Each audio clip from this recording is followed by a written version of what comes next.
धौलपुर जिले के बसईडांग थाना क्षेत्र के विभूतिपुरा गांव निवासी कुख्यात डकैत जगन गुर्जर की सोमवार को अजमेर हाई सिक्योरिटी जेल में हत्या कर दी गई। प्रारंभिक जानकारी के अनुसार हत्या का आरोप भरतपुर के चर्चित कुलदीप जगीना हत्याकांड के आरोपी विष्णु गुर्जर पर लगाया जा रहा है। घटना के बाद जेल प्रशासन और पुलिस विभाग में हड़कंप मच गया। अजमेर पुलिस ने शव को कब्जे में लेकर पोस्टमार्टम की कार्रवाई शुरू कर दी है। मौके पर एफएसएल टीम को भी बुलाया गया है और पूरे मामले की जांच की जा रही है। पुलिस अधिकारियों के अनुसार हत्या किन परिस्थितियों में हुई, इसकी विस्तृत जांच जारी है। 20 वर्षों तक रहा अपराध जगत में सक्रिय जगन गुर्जर पिछले करीब 2 दशकों से धौलपुर जिले के डांग क्षेत्र और चंबल के बीहड़ों में सक्रिय रहा था।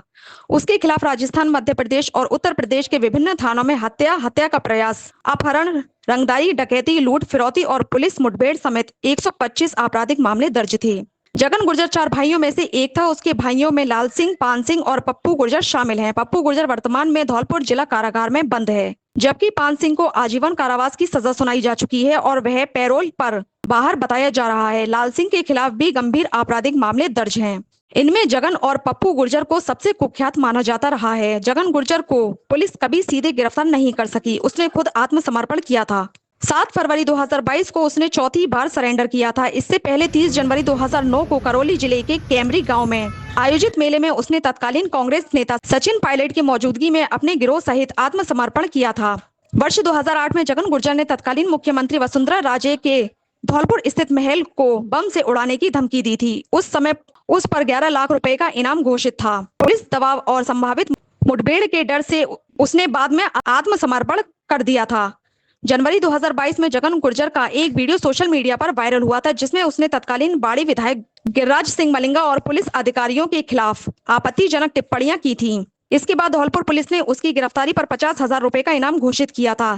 साल 2019 में करनपुर सायकापुरा गांव में 2 महिलाओं के साथ मारपीट और दुर्व्यवहार के मामले में भी जगन गुर्जर का नाम सामने आया था। उसके खिलाफ एक पुलिसकर्मी की हत्या सहित कई गंभीर आरोप दर्ज रहे हैं। करीब 15 वर्ष पूर्व बेटी के विवाह के दौरान जगन गुर्जर ने अपराध की दुनिया छोड़ने की सार्वजनिक घोषणा की थी और आत्मसमर्पण भी किया था। हालांकि बाद में जमानत पर रिहा होने के बाद वह दोबारा आपराधिक गतिविधियों में सक्रिय हो गया था। प्रथम दृष्टया जो अभी तक मामला सामने आया है, जगन गुर्जर नाम के व्यक्ति जो यहाँ पर मार्च 2026 से बंद था, उसके ही जेल साथी द्वारा जो एक गमछा होता है उसको इस्तेमाल करके उसकी हत्या कर दी गई है, गला दबा करके।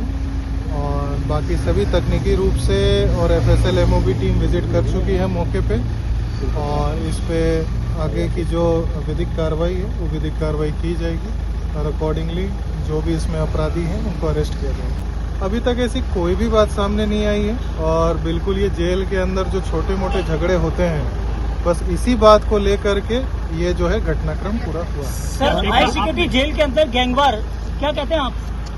गैंग वॉर जैसी बात अभी कुछ भी सामने नहीं है और जैसा कि मैंने बताया कि जो छोटे मोटे झगड़े हैं, व्यक्तित्व पर्सनली जो एक 1 to 1 वाला है, कोई ऐसा गैंग वॉर का मामला इसमें नहीं। क्या दोनों एक ही सेल में थे? दोनों एक ही सेल में थे और केवल यही दोनों का अभी तक उस सेल में होना सामने आया। इसके अलावा कोई थर्ड पर्सन का होना अभी तक नहीं आया। आरोपी कौन है, कहाँ था? आरोपी विष्णु नाम का व्यक्ति है। किस केस में बनता है? वो कहाँ का है? ये अनुसंधान अभी कर रहे हैं, सारी चीजें रिकॉर्ड पे आ सर, मामला कब दी गई थी? रात को दी गई थी या सुबह? नहीं, ये अभी दोपहर की ही बात है, जब ये लोग सुबह का खाना खाने के उपरांत अपने सेल में थे। सर, आपने क्या देखा अंदर? किस तरह का घटनाक्रम था? कोई मारपीट जैसी कोई घटना पहले हुई थी या केवल गमछा? नहीं, देखिए ये डिटेल में अनुसंधान और पोस्टमार्टम का विषय है, बट प्रथम दृष्टया शरीर पे ऐसा कोई भी चोट नहीं है और कोई भी पूर्व के ऐसे निशान नहीं है।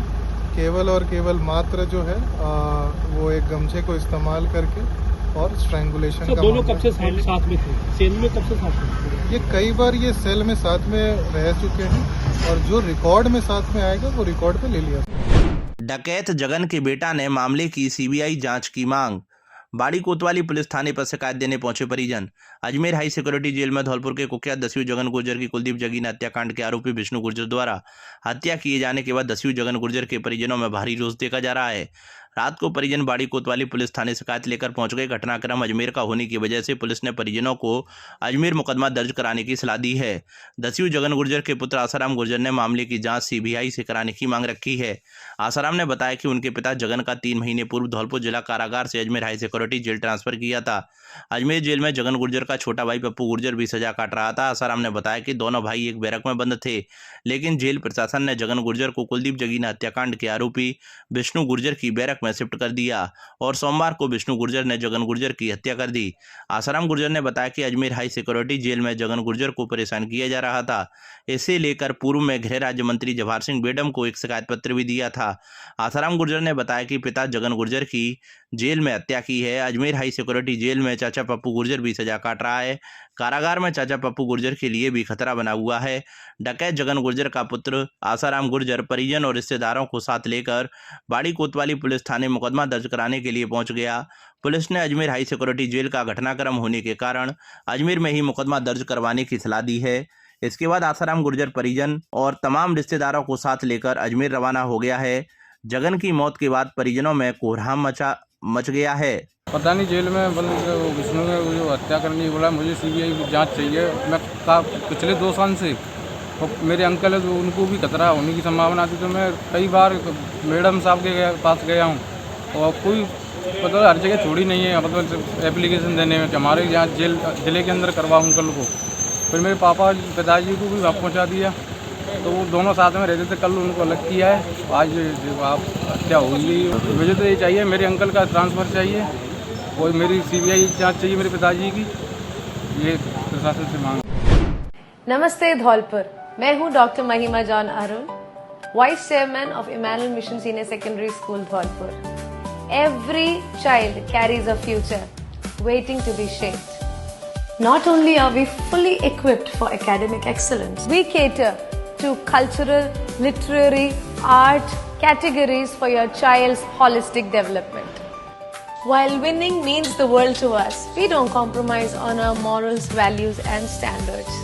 Admissions are now open. Admissions की प्रक्रिया अब शुरू हो चुकी है इमैनुअल स्कूल्स धौलपुर में। आप अपने बच्चों को strong academic foundation, cultural, sports, literary excellence के एक्सपोजर को दे सकते हैं, जिसके वो सचमुच हकदार हैं। आज ही अप्लाई करें और अपने बच्चों के फ्यूचर को हमारे साथ सिक्योर करें। धन्यवाद। धौलपुर जिले के बाड़ी में कांग्रेस पार्टी ने सार्वजनिक निर्माण विभाग कार्यालय पर जर्जर सड़कों को लेकर विरोध प्रदर्शन किया। पार्टी पदाधिकारियों ने आरोप लगाया है कि शहर और डांग क्षेत्र की सड़कें खराब हालत में हैं, जिससे दुर्घटनाएं बढ़ रही हैं और आमजन परेशान है। कांग्रेस ने चेतावनी दी है कि यदि 15 दिन में सड़कों का निर्माण कार्य शुरू नहीं हुआ तो उग्र आंदोलन किया जाएगा। कांग्रेस के युवा नेता रामवीर पोसवाल ने बताया कि शहर में कोतवाली थाने से महाराजबाग चौराहे तक की सड़क खुदी हुई है। बसेड़ी रोड, सैपुर रोड और घुमट एरिया की सड़कों पर भी गड्ढे हैं। उन्होंने डांग क्षेत्र की सड़कों की बदहाली का भी जिक्र किया, जिसमें गजपुरा तराई से रायपुर मार्ग, बाबू महाराज मंदिर मार्ग और मध्य प्रदेश को जोड़ने वाले सेवरपाली पुल तक के मार्ग शामिल हैं। पोसवाल ने आरोप लगाया है कि डांग की सड़कों के लिए पहले ही टेंडर हो चुके हैं, लेकिन ठेकेदार काम नहीं कर रहे हैं और पीडब्ल्यूडी अधिकारी इस ओर ध्यान नहीं दे रहे हैं। उन्होंने दोहराया कि अब यह स्थिति बर्दाश्त नहीं होगी और यदि 15 दिन में काम शुरू नहीं हुआ तो उग्र आंदोलन किया जाएगा। ब्लॉक अध्यक्ष रामेंद्र मीणा ने खानपुर गांव में पीडब्ल्यूडी द्वारा कराए जा रहे सड़क निर्माण कार्य पर चिंता व्यक्त की। उन्होंने बताया कि इस दौरान नाले पर बनी पुलिया क्षतिग्रस्त हो गई। मीणा ने आशंका जताई कि आगामी बरसात में इस क्षतिग्रस्त पुलिया से गुजरने पर जनहानि हो सकती है, लेकिन पीडब्ल्यूडी अधिकारी और ठेकेदार इस पर ध्यान नहीं दे रहे हैं। विरोध प्रदर्शन के बाद पीडब्ल्यूडी के सहायक अभियंता नवदीप अग्रवाल को एक ज्ञापन सौंपा गया है। इस दौरान ब्लॉक अध्यक्ष रामेंद्र मीणा के साथ अनिल अरेला, आर्यन राय, हरी सिंह पहाड़िया, मनीष मंगल, अभिषेक यादव, परवेज पठान और पार्षद अमर सिंह सहित कई अन्य पदाधिकारी मौजूद रहे।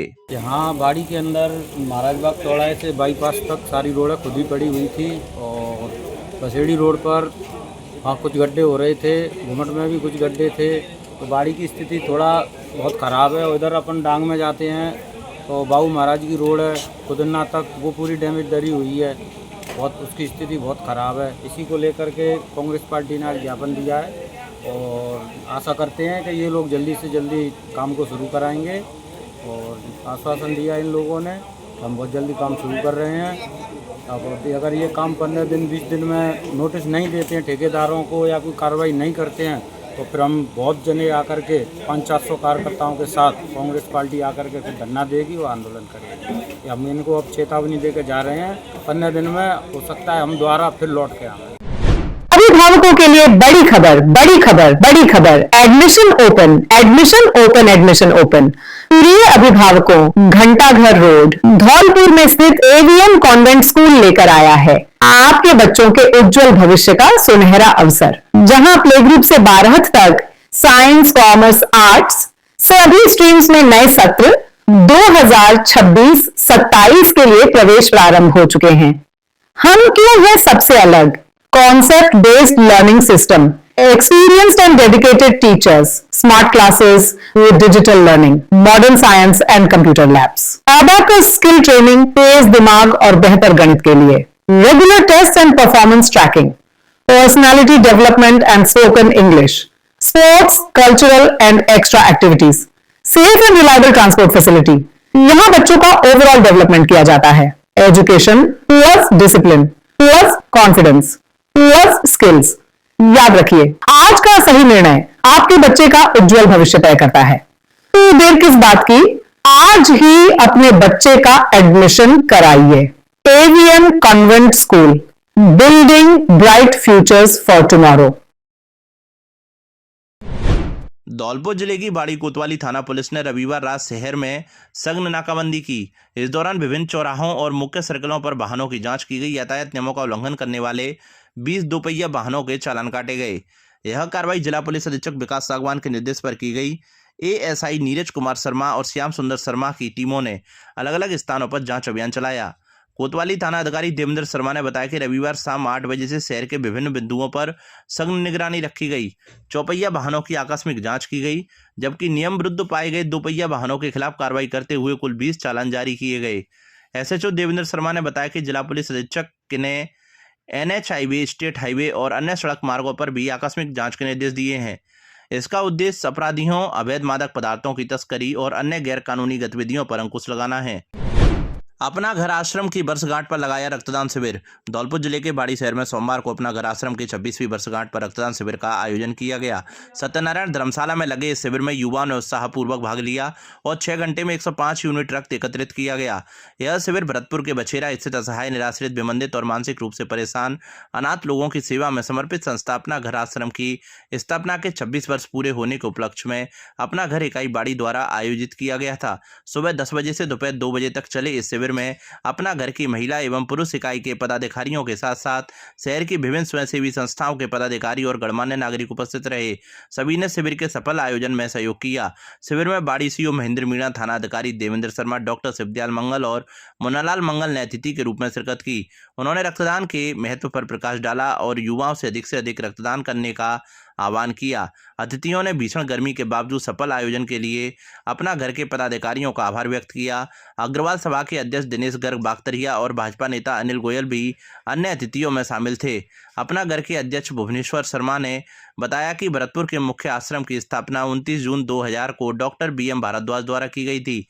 यह संस्था आज पूरे देश में विभिन्न स्थानों पर अपने घर आश्रमों का संचालन कर असहाय और अनाथ लोगों की सेवा कर रही है। शिविर में कोतवाली थाना अधिकारी देवेंद्र शर्मा और उनकी पत्नी ने भी रक्तदान कर युवाओं को प्रेरित किया। रक्तदान करने वाले लोगों का समिति द्वारा स्वागत एवं सम्मान किया गया। शिविर के सफल संचालन में संयोजक रामनिवास चक्रवंशी, सह संयोजक विष्णु मेहरे, अन्य ने अपना सहयोग किया। निजी विद्यालय संगठन बाड़ी का शपथ ग्रहण आयोजित। धौलपुर जिले के बाड़ी में निजी विद्यालय संगठन का शपथ ग्रहण समारोह रविवार को navy public school doctor colony में संपन्न हुआ। कार्यक्रम में मुख्य अतिथि के रूप में पूर्व विधायक गिरिराज सिंह मलिंगा सहित अतिथियों में ADPC जितेंद्र सिंह जादौन, बाड़ी थानाधिकारी देवेंद्र कुमार शर्मा, UC CEO हरिओम सिंह सिकरवार, शारदीय विद्यापीठ के प्रबंधक संग्राम सिंह, AC BEO राम प्रसाद राघव, विश्व हिंदू परिषद के जिला महामंत्री गिरीश शर्मा, मुश्ताक खान, लक्ष्मी नारायण शर्मा आदि मौजूद रहे। समारोह के दौरान नवगठित कार्यकारिणी के अध्यक्ष दारा सिंह पचौरी, वरिष्ठ उपाध्यक्ष सरनाम सिंह, महामंत्री धनंजय शर्मा, कोषाध्यक्ष शैलेंद्र सिंह, मीडिया प्रभारी राजकुमार अवस्थी, ऑडिटर रशीद खान, उपाध्यक्ष मनोज पारासर, सह कोषाध्यक्ष किशन सिंह, सह मीडिया प्रभारी देवेंद्र मुदगल एवं संगठन मंत्री केशव चंद्र शर्मा सहित अन्य पदाधिकारियों को मुख्य अतिथि पूर्व विधायक गिरिराज सिंह मलिंगा ने पद एवं गोपनीयता की शपथ दिलाई। कार्यक्रम की अध्यक्षता करते हुए संगठन के अध्यक्ष दारा सिंह पचौरी ने कहा कि निजी विद्यालय संगठन का उद्देश्य केवल विद्यालय संचालकों के हितों की रक्षा करना ही नहीं, बल्कि विद्यार्थियों को बेहतर एवं गुणवत्तापूर्ण शिक्षा उपलब्ध कराने के लिए सकारात्मक एवं सुदृढ़ वातावरण तैयार करना भी है। उन्होंने सभी पदाधिकारियों से संगठन की गरिमा बनाए रखते हुए आपसी समन्वय और शिक्षा के क्षेत्र में उत्कृष्ट कार्य करने का आह्वान किया। नवगठित कार्यकारिणी के पदाधिकारियों ने भी संगठन को नई ऊर्जा के साथ आगे बढ़ाने का संकल्प व्यक्त किया। पाइपलाइन डालने के दौरान वाटर लेवल की अनदेखी, लोगों ने जताया विरोध। धौलपुर शहर में गांधी पार्क के सामने स्थित चौबदार गली वार्ड नंबर 39 में जलदाय विभाग द्वारा बिछाई जा रही पेयजल पाइपलाइनों में एक बड़ी लापरवाही सामने आ रही है। विभाग के ठेकेदारों और तकनीकी अधिकारियों द्वारा पाइपलाइन डालते समय वाटर लेवल की पूरी तरह अनदेखी की जा रही है, जो भविष्य में लोगों के लिए बड़ी मुसीबत बन सकती है, जिसका वहां के स्थानीय लोगों ने विरोध जताया और सही तरीके से पाइपलाइन डालने की मांग की। लोगों ने बताया कि बिना तकनीकी सर्वे और सही वाटर लेवल मापे बिना डाली जा रही इन पाइपलाइनों के कारण कई समस्याएं पैदा हो सकती हैं। यदि पाइपलाइन को सही ढलान और गहराई पर नहीं डाला गया तो ऊंचे क्षेत्रों में पानी का प्रेशर बेहद कम हो जाएगा या पानी पहुंचेगा ही नहीं। वहीं जमीन के उतार चढ़ाव और सड़क के दबाव को समझे बिना कम गहराई पर पाइप डालने से भारी वाहनों के गुजरने पर पाइपलाइन बार बार डैमेज होगी। लोगों ने बताया कि लीकेज होने की स्थिति में नालियों का गंदा पानी पेयजल लाइन में मिक्स हो जाएगा, जिससे गंभीर बीमारियां फैलने का अंदेशा रहेगा। सही प्लानिंग न होने से कुछ ही महीनों में सड़कों को दोबारा खोदना पड़ेगा और पाइप बदलने पड़ेंगे, जिससे जनता के पैसे की बर्बादी होगी। इस अव्यवस्थित कार्यप्रणाली को लेकर स्थानीय नागरिकों में भारी रोष है। लापरवाही बरतने वाले ठेकेदारों और संबंधित इंजीनियर्स पर सख्त कार्रवाई की जाए ताकि भविष्य में पानी के संकट से बचा जा सके। 2 माह से बंद है 3 फेज बिजली। धौलपुर जिले के बसेड़ी उपखंड में किसानों ने 3 फेज बिजली बंद होने के कारण किसानों ने एसडीएम को ज्ञापन सौंपा है। किसानों के मुताबिक करीब 500 बीघा कृषि भूमि की फसल सिंचाई के अभाव में सूखने लगी है। खेतों में खड़ी मूंग, ग्वार और चरी जैसी फसलें प्रभावित हो रही हैं। विशेष रूप से चरी की फसल सूखने से पशुओं के लिए चारे का भी संकट खड़ा हो गया है, जिससे किसानों की चिंता लगातार बढ़ती जा रही है। उन्होंने बिजली विभाग के संबंधित अधिकारियों को कई बार मौखिक और लिखित रूप से शिकायत दी, लेकिन लगभग 2 माह बीत जाने के बाद भी टूटे हुए पोल नहीं लगाए गए और ना ही 3 फेज लाइन चालू की गई। इससे किसानों को आर्थिक नुकसान उठाना पड़ रहा है। किसानों ने कहा कि एक ओर सरकार किसानों के हित में विभिन्न योजनाएं संचालित कर रही है, वहीं दूसरी ओर गांव संगोरी के किसान बिजली व्यवस्था ठप होने के कारण अपनी मेहनत से तैयार की गई फसल को बचाने के लिए संघर्ष कर रहे हैं। यदि जल्द बिजली आपूर्ति बहाल नहीं हुई तो सैकड़ों बीघा फसल पूरी तरह नष्ट हो सकती है। हम सांगोरी से आए हैं, हमारी कम से कम 2 महीने हो गए सर लाइट कटे। विभाग से हमने कई बार शिकायत डाल दी, एसडीएम साहब के पास है, एईएन साहब के पास, जेईएन साहब के पास, कोई सुनवाई नहीं हो रही है सर। आज तक हमारी लाइट आई नहीं है सर। धौलपुर जिले के बाड़ी उपखंड की ग्राम पंचायत उमरे में नाला निर्माण को लेकर ग्रामीणों ने विरोध प्रदर्शन किया है। ग्रामीणों ने एसडीएम अमित वर्मा और पंचायत समिति विकास अधिकारी अनिल शर्मा को ज्ञापन सौंपा है। यह विरोध गांव में बरसों से चली आ रही गंदे पानी की निकासी और जल भराव की समस्या के समाधान के लिए शुरू किए गए नाला खुदाई कार्य के तरीके को लेकर है। पिछले दिनों ग्रामीणों द्वारा किए गए विरोध प्रदर्शन के बाद पंचायत समिति विकास अधिकारी अनिल शर्मा और प्रशासनिक अधिकारियों के निर्देश पर ग्राम पंचायत प्रशासन द्वारा गांव में सड़क किनारे नाला खोदकर पानी निकासी का काम किया जा रहा था। हालांकि अब ग्रामीण नाला खुदाई के तरीके और नाले को खुले में छोड़ने के विरोध में आ गए हैं। उमरे गांव निवासी रामबाबू, रोशन, रामनाथ, राहुल, वीरेंद्र सिंह, सुरेंद्र सिंह, प्रेम सिंह और हीरा सिंह सहित अन्य ग्रामीणों ने आरोप लगाया है कि पंचायत प्रशासन द्वारा खोदा जा रहा नाला मुख्य रास्ते में ही खुले में छोड़ा जा रहा है। इससे लोगों को आवागमन में परेशानी होगी और जल भराव की समस्या भी पैदा हो सकती है। साथ ही कुछ किसानों की फसलें खराब होने की आशंका भी है। ग्रामीणों ने मांग की है कि निर्माणाधीन नाले को ऐसी जगह निकाला जाए जिससे किसानों की फसलें और आम लोगों को परेशानी ना हो। उन्होंने नाले को नदी तक ले जाकर वहीं पानी निकासी करने की मांग की। ग्रामीणों ने ज्ञापन में यह भी मांग की है कि इस समस्या का स्थायी हल निकालने के लिए प्रशासनिक अधिकारी एक बार ग्रामवासियों की बैठक बुलाकर उनसे विचार विमर्श करे। ग्रामीणों ने चेतावनी दी है कि यदि ऐसा नहीं किया गया तो एक बड़ी समस्या खड़ी हो सकती है। ऐसा नाले की तुम्हें पवल रहती है, तुम्हें खींच कर चाहो हमारे खेत खराब होंगे और 12 रास्ता निकालना रहे, 4 रास्ता निकाल रहे हैं, रास्ता दोनों बराबर नदी में उतर गए हैं। वीडियो सामने हो गई 5 तारीख में कमेटी में रास्ता लगा तो बड़ा ताई दिन निकाल हो जाए।